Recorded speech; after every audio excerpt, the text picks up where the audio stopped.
nosso projeto Simplificando a Vida de Vocês, nosso Simplifica Podcast, mais um projeto do Colégio Teval, parceria com Atos Negócios. É um prazer recebê-los aqui, fiquem à vontade, essa é a nossa casa, é mais um jeito da gente estar se comunicando, tirando a dúvida de vocês, e como de costume, a gente sempre traz nossos parceiros, né, as pessoas que a gente confia. Como eu sempre passo para os nossos pais, a gente sempre trabalha com o que a gente tem de melhor no mercado, com o que a gente tem confiança, com o que a gente entende que o trabalho funciona. Então, hoje eu estou trazendo para vocês aqui Vânia Ramos, presidente, CEO e responsável pela Infoped. Infoped, fazendo um resumão, mas a Vânia vai explicar muito melhor para vocês, obviamente, ninguém melhor que a Vânia para falar disso, né? É o nosso projeto de robótica, não é um projeto normal que a gente, inclusive eu avaliei milhões de projetos até conhecer a Vânia, foi um papo que a gente trocou lá a primeira vez que a gente se conheceu, né, Vânia? Então, não é um projeto maker simplesmente, é uma coisa muito mais aprofundada, principalmente quando a gente fala de Fundamental 2, né, que a gente entra bastante na parte de programação, que a Vânia entende como ninguém. Então, vou deixar ela se apresentar de verdade agora. Por favor, tenha a palavra, Vânia. Obrigada, Lindy. Fique à vontade, está em casa. Bem, escola para mim sempre é casa, boa tarde. Bem, tudo começou, eu sempre falo isso no meu material didático, né? Com o sonho de uma professora, que era eu. Sempre assim, né? Sempre o sonho de uma professora, né? Toda professora, assim, eu me formei em pedagogia tem mais de 30 anos atrás, fui uma das primeiras, vamos dizer, dessa nova era de pedagogas que antigamente quase ninguém fazia a faculdade de pedagogia, né? E aí, o meu sonho era abrir escola. Como toda pedagoga, era abrir escola. E um dia, eu me deparei com a tecnologia educacional. Na verdade, eu fazia A gente está falando isso de quando, mais ou menos? Não vai ter que... Sem entregar a idade, sem entregar a idade. Olha, vou dizer, mais de 31 anos atrás. Tá? Você já tinha essa ideia de tecnologia dentro das escolas? Não, na verdade, foi um grande... Eu fui na UERJ, né, pegar meu diploma, e começou uma pós de informática educativa. Achei aquilo super interessante, eu li, fui lá, me inscrevi, como era o primeiro curso, né? Foi assim, fazer uma redação e entrar. E aí, foi assim, eu estava, a primeira vez, eu estava sendo mãe recente, estava em casa, e fui fazer o curso à noite e adorei. Assim, a gente falava muito de Papert, que era discípulo de Piaget, e Papert que foi que criou toda essa ideia de tecnologia educacional, o uso do computador na escola, do raciocínio lógico para o uso da informática. E eu fiquei assim, gente, é isso que eu quero, porque era alguma coisa que eu não dizia para a criança, você está errado, não é assim. O computador era muito livre. E naquela época, então, que era muito escasso, né? Era muito, muito interessante. Aí eu acabei o curso, aí conheci o Nisquier, que foi meu professor de César Nisquier, né? E outras pessoas muito grandes hoje nessa área. E fui fazer Pode falar disso. Na verdade, aí fui fazer um treinamento numa empresa de tecnologia educacional, a primeira empresa aqui do Rio de Janeiro, chamava Trend. E, assim, a gente trabalhava já com programação, com a linguagem Logo. Linguagem Logo hoje só se vê o pessoal das faculdades, entendeu? Isso você está falando, esse curso que você fez, se falava em traduzir isso para a escola? Não, já tinha projeto. Já tinha projeto na escola. Só que assim, era um projeto muito elitista, né? Era Notre Dame de Ipanema, era colégios assim, muito, muito elitistas. E aí eu fui fazer o treinamento. Depois veio uma empresa de São Paulo, aqui pro Rio, e eu me candidatei a professora, fui trabalhar como professora, depois virei a primeira coordenadora da empresa. E ali a gente começou a ter uma divergência de ideias. Por quê? Eu achava que isso tinha que ter uma pegada pedagógica. Só que os donos da empresa, que não tinham nada para educação, achavam que tinha que ser só jogo, brincadeira. É isso que as crianças gostavam. E a gente começou a ter essa divergência, até chegou um momento que eu peguei meu chapéuzinho, fui embora e abri a Infoped. A Infoped, assim, foi muito interessante, porque foi com uma rescisão trabalhista de R$2.000 na época, no computador, E toda a minha experiência, porque eu já dava treinamento para professoras, eu já... Nasceu de uma necessidade que você viu do mercado. Na verdade, antigamente não se via muito essa necessidade de ser pedagógico.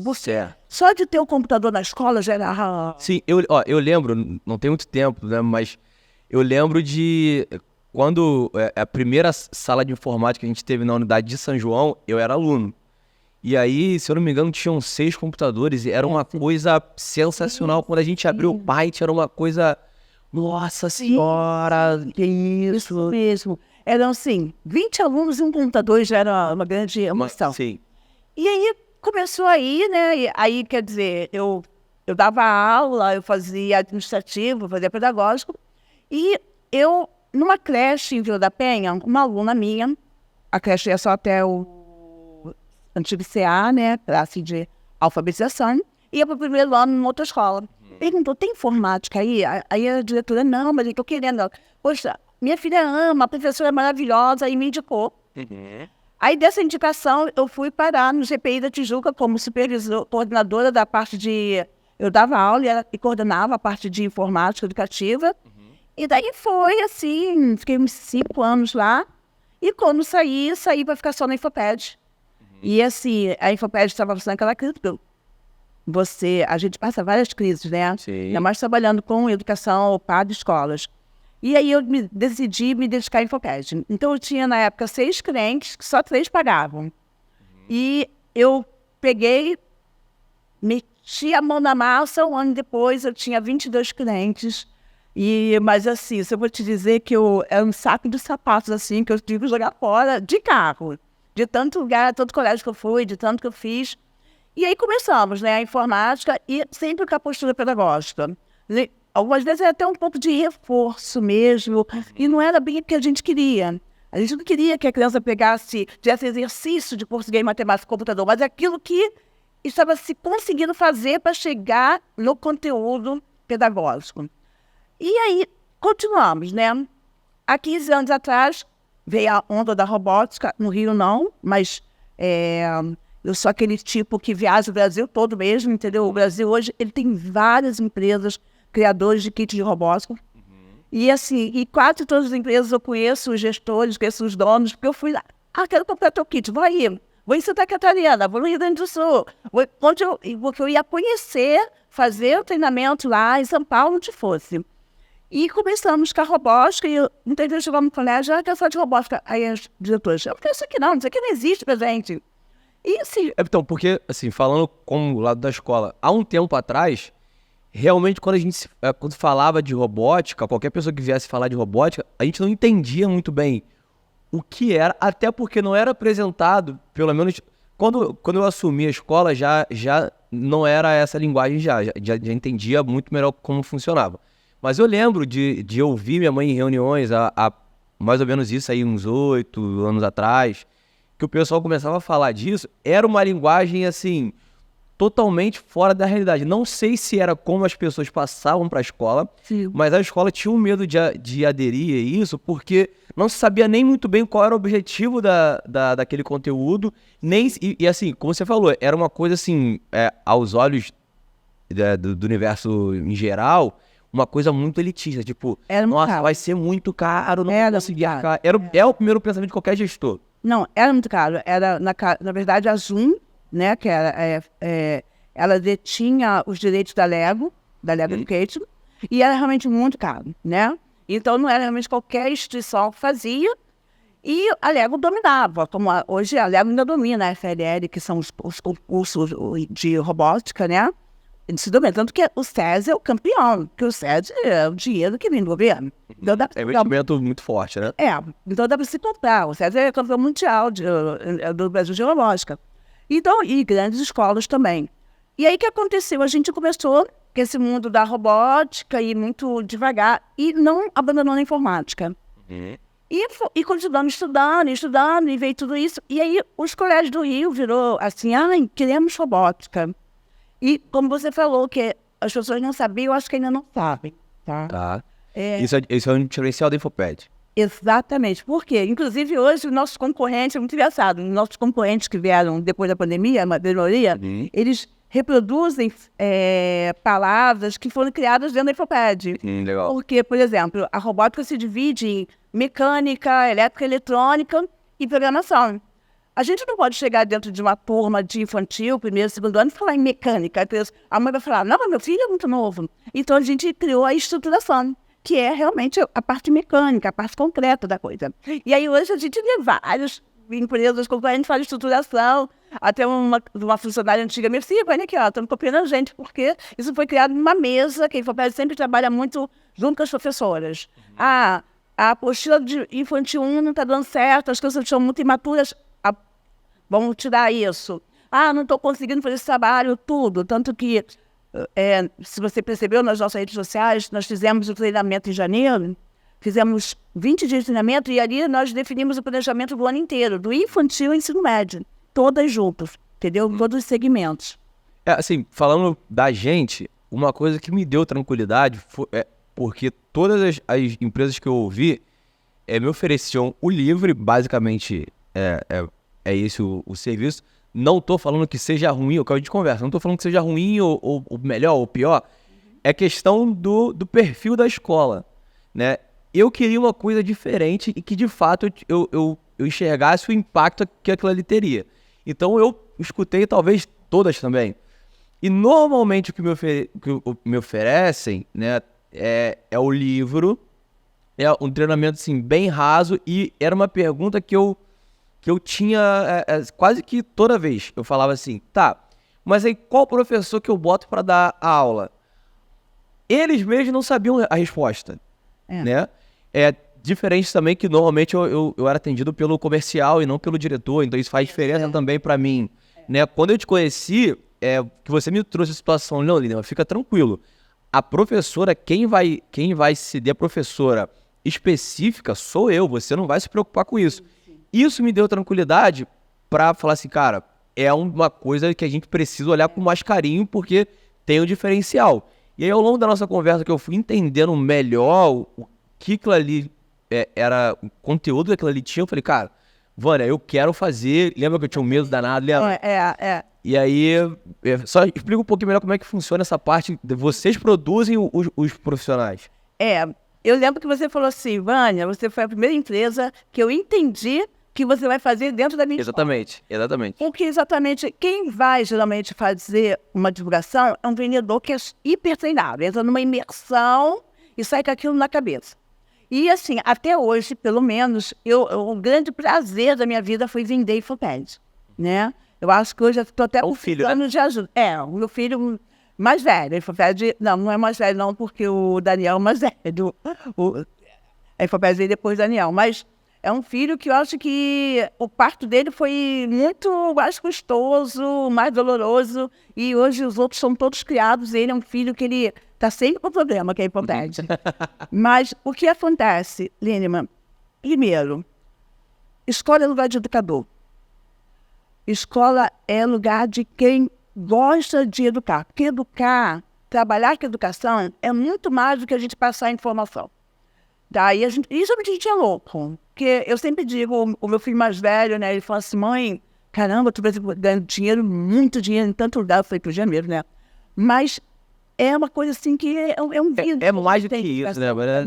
A educação, quando as pessoas falam sobre, assim, o dinheiro nunca se... O dia que for o principal para quem está dentro da escola, o dinheiro não vai dar certo. A gente não fica. Não adianta. O que acontece? Então, a primeiro momento, de infantil até o quinto, a gente contrata pedagogas e transforma essas pedagogas em tecnólogas educacional. Aí eu vou falar, porque a Vânia é pedagoga, a minha formação inicial foi pedagogia, tá? Depois eu fiz pós-informática profissional para a UERJ, depois eu fiz especialização em tecnologia educacional, depois eu fiz mestrado em educação à distância, depois eu fiz várias especializações em robótica, entendeu? Eu fiz em programação, entendeu? Então, assim, nos últimos 25 anos da minha vida, eu só estudei educação e tecnologia. Então, é muito possível, sim, pegar uma professora e transformá-la numa tecnóloga educacional. Por quê?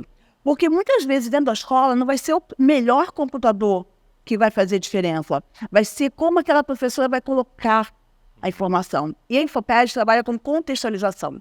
Tudo da gente é contextualizado. Vamos trabalhar um circuito elétrico? Vamos trabalhar um circuito elétrico. Então, eles vão aprender sobre fio, sobre bateria, sobre corrente elétrica, um montão de coisa. Mas por que tem isso na vida deles?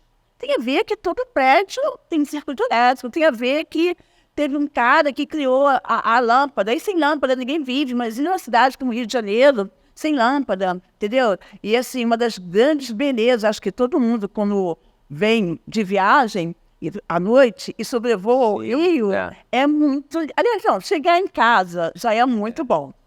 Mas você sobrevoar o Rio e com aqueles morros todos iluminados, é maravilhoso. Aí a gente se fala, tu imagina chegar com tudo apagado, como é que seria? Então, contextualiza uma realidade para o aluno entender a importância daquilo, porque nem todo mundo vai ser tecnólogo, nem todo mundo vai ser mecatrônico, nem todo mundo vai ser um engenheiro eletrônico. Vai ter gente que vai ser psicólogo, e tomara que tenha bastante psicólogo que está precisando. Vai ter gente que vai trabalhar... Pedagogo. Vai ser pedagogo, mas todos vão usar a tecnologia, todos vão programar. Então, o mais importante para a gente é mostrar isso para eles. Então, até o quinto ano é sempre uma pedagoga. Do sexto ensino médio, a gente pega um profissional de TI e transforma esse profissional de TI... Eu não sabia, isso é legal. ...em educador. Porque nem todos os profissionais de TI têm as matérias pedagógicas. Mas para trabalhar na Infoped, tem que ser um pedagogo, tem que ter as matérias pedagógicas. A gente sempre pede. E, além disso, ele também tem que contextualizar.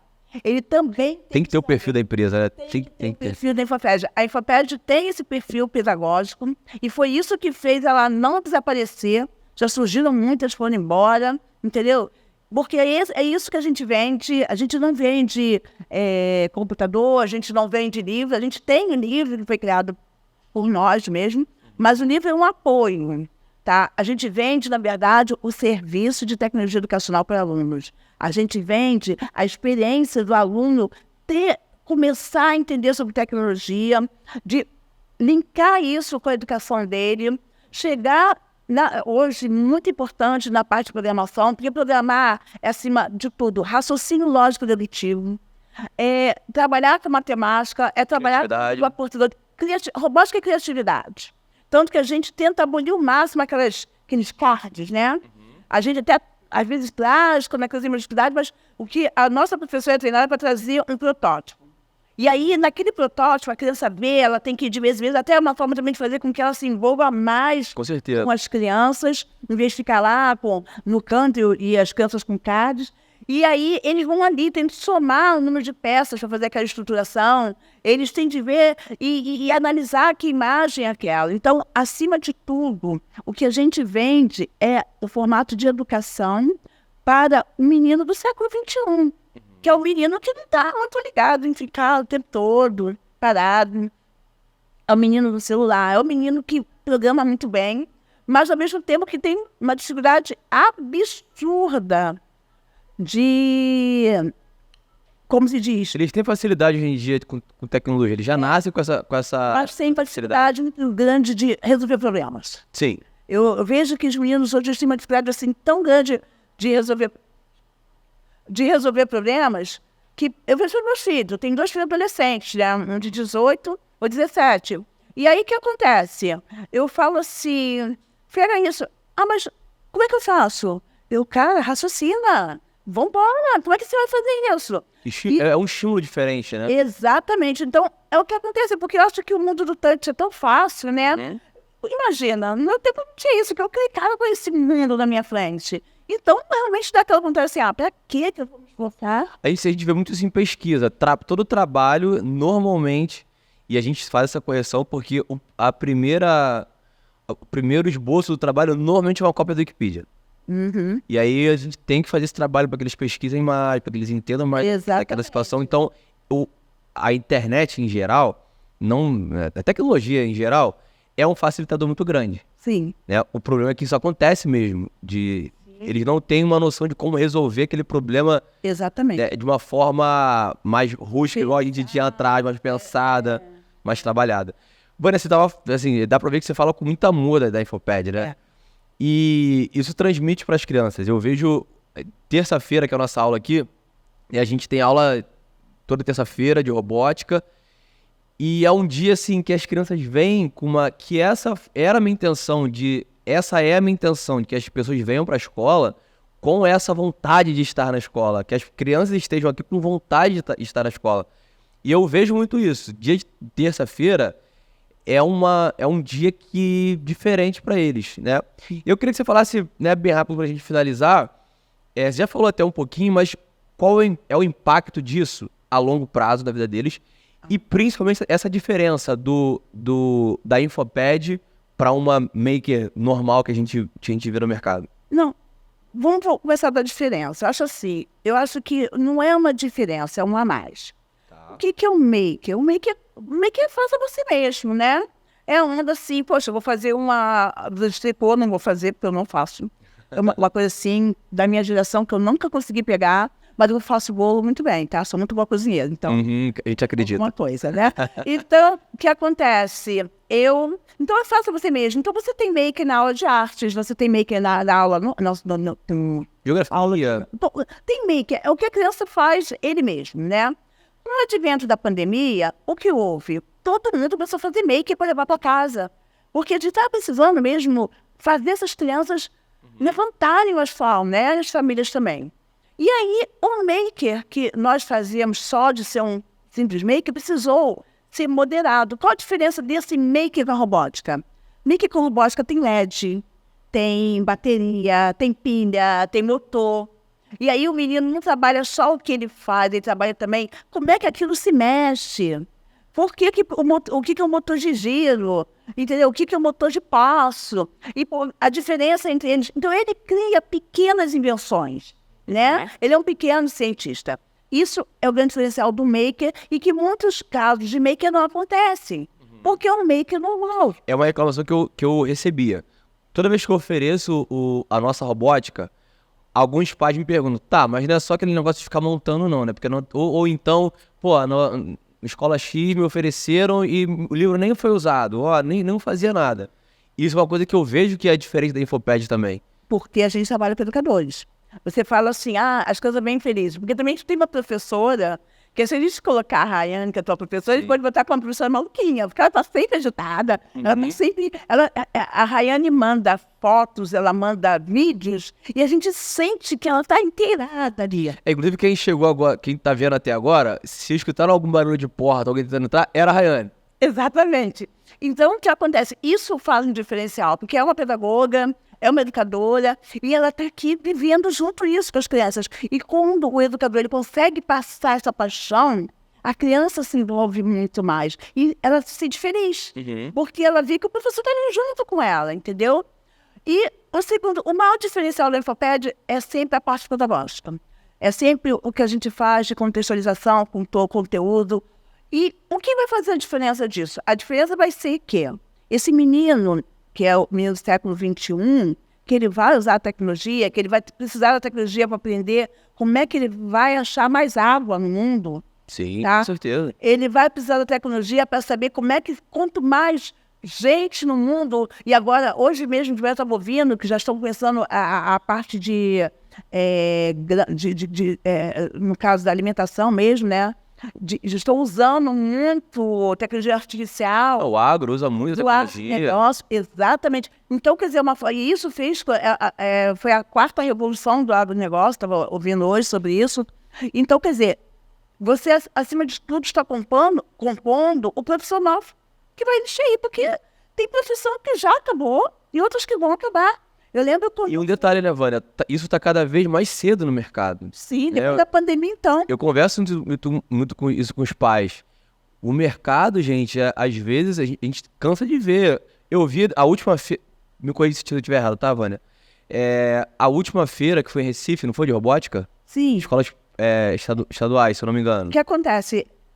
Nós temos umas 4 feiras de robótica. Tem a FLL, que a FLL divide no ensino médio, tem o do FUT1, e aí cada mês é num estado diferente. Teve um ano que foi aqui, porque a final foi aqui no Rio, perto do Museu da Manhã, lembra? Então cada mês tem um estado diferente até fazer a final. E tem feiras, o Nordeste tem muita feira. Feira, né? Muito. Eu vi que teve uma menina, eu acho que foi, não sei se foi esse ano ou ano passado, que elas produziram uma bengala com sensor. Isso. Era uma menina de primeiro ano, que um investidor estava na feira, se interessou pelo projeto dela, que não ganhou, inclusive, e patenteou aquilo. Sim. Ou seja, é uma criança, né? Sim. A gente está falando aí de 13, 14, 15 anos, né? Que já produziu um valor de mercado para a robótica, e hoje ela, assim, ela veio, ou seja, ela ganhou dinheiro com isso, ela forneceu, de repente, um dinheiro para a família, né? Então, assim, tá cada vez mais cedo. Isso é muito recorrente. Isso acontece sempre, né? Eu lembro que antes da pandemia, foi no congresso da Positivo Tecnologia, lá em Curitiba. Então, foi o último congresso antes da pandemia que eu fui, acho que deve ter sido em 2019.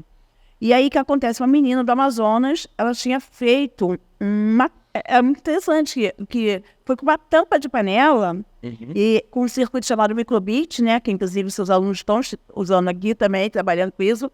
E essa é uma plaquinha criada pela BBC de Londres, né? E essa plaquinha, ela adaptou lá e ela colocava no Rio Amazonas para detectar lixo. E ela foi lá para apresentar isso para a gente, né, que estávamos lá. Então, assim, é muito recorrente. Há uns outros anos atrás também, 3 meninas aqui do Rio criaram um aplicativo para um trabalho em Colégio aqui do Zona Sul, um trabalho que o professor pediu em sala de aula e o pai era analista e ajudou elas a criarem e foi vendido para o Google. Então, quer dizer, existe muita recorrência. Eu acho até interessante você falar nisso, porque o Brasil, assim, a gente cresce, né? A gente sempre ouve as crianças falando assim, você é jogador de futebol, que eu vou ganhar muito dinheiro. E não, eu vou ser a Anitta, vou cantar funk, nada contra, pelo contrário. Acho a gente estimula isso. Importantíssimo. Eu acho que onde você quer chegar aqui, a gente tem mais uma gama de oportunidades. Isso, o que a gente não está falando para os pais é que existe muita criança que sai de dentro, criança de estado de adolescente, para mim é criança, né? Adolescentes, jovens, saem dentro de comunidades. E hoje são CEOs de empresas americanas que estão dentro do Google. Tem uma história de um menino de uma comunidade em Brasília, que ele começou ajudando o tio a consertar computadores usados dentro da comunidade. Ele gostou tanto e ele se especializou e foi para o Google chamou ele. Então, o que acontece? Existe uma gama muito grande hoje de meninos e meninas, né? Principalmente meninas. Hoje tem até um grupo chamado Ciência Meninas da Robótica. Então, o que acontece? Porque estão produzindo há muito tempo. E os pais têm que entender o seguinte, que de repente você tem um Bill Gates dentro de casa, sim. Sim. Você vai com o Steve Jobs dentro de casa. Eu falo sempre isso, vamos estimular o máximo que a gente puder. E eu acho que é o papel da escola. Eu acho que o mais importante, quando eu apresento para vocês, é que a escola ela tem que apresentar tudo para os alunos. E exatamente. Apresentar tecnologia, além de apresentar um trabalho futuro, apresentar prazer, porque eles gostam muito, se comunicar com a idade deles, é também apresentar, talvez, ou despertar, talvez, vários e vários gênios que têm tecnologia. Então, por isso que a Infopédia continua aqui, continua trabalhando com educação, fazendo um vínculo para o menino perceber que a gente assim, tia, eu não consigo programar. Aí eles criam um joguinho. Aí eles criam um aplicativozinho e eles conseguem assim, eu posso. Não é porque, às vezes, eu não gosto disso, tia. Mas vai usar. Vai trabalhar no que for, vai ser atleta e vai usar. E aí, como está dentro da escola, como está representado de uma forma muito simples, porque eu sempre digo que a Infopédia é muito simples, porque simples são as crianças, nosso trabalho é simples, entendeu? Para que todos entendam, é isso que a gente quer passar esse enriquecimento do curricular, enriquecimento no prazer de estar na escola e enriquecimento para a vida deles. É isso. Gente, essa foi Vânia Ramos. Obrigada, gente. Tá? Dona da Infopédia, que é a nossa parceira. É um prazer trabalhar com a Vânia, é um prazer ter te recebido aqui, Vânia. A gente demorou um pouquinho, né, pra gravar. A gente também estava devendo a volta do nosso podcast, mas agora é tudo certo, estamos mais organizados, agora com uma disponibilidade nova, né? A gente está aqui na nossa sala de informática, inclusive da nossa unidade MEIA. Tá? Então a gente está trazendo sala, inclusive, na verdade, é a nossa sala maker. Estamos produzindo, né, Vânia? Tá ficando pronto aos pouquinhos. Até o final do ano vai estar tudo certo, mas De qualquer forma, mais uma vez é um prazer recebê-los aqui. Fiquem à vontade, a gente vai trazer sempre novidades. Esse é mais um diferencial do Colégio Teval, né? Esse é mais um parceiro do Colégio Teval e aí durante o ano vocês vão conhecer muita coisa, muita novidade. Por favor, sigam a gente lá nas redes sociais, colégio.teval e Colégio Teval Meyer. E a Vânia vai falar um pouquinho mais das redes sociais da Infoped. InfoPedTech. @InfoPedTech também está lá. Atos Comercial também. Então, muito obrigado a todos. Até a próxima, se Deus quiser, gente. Obrigada. Abraço. Tchau.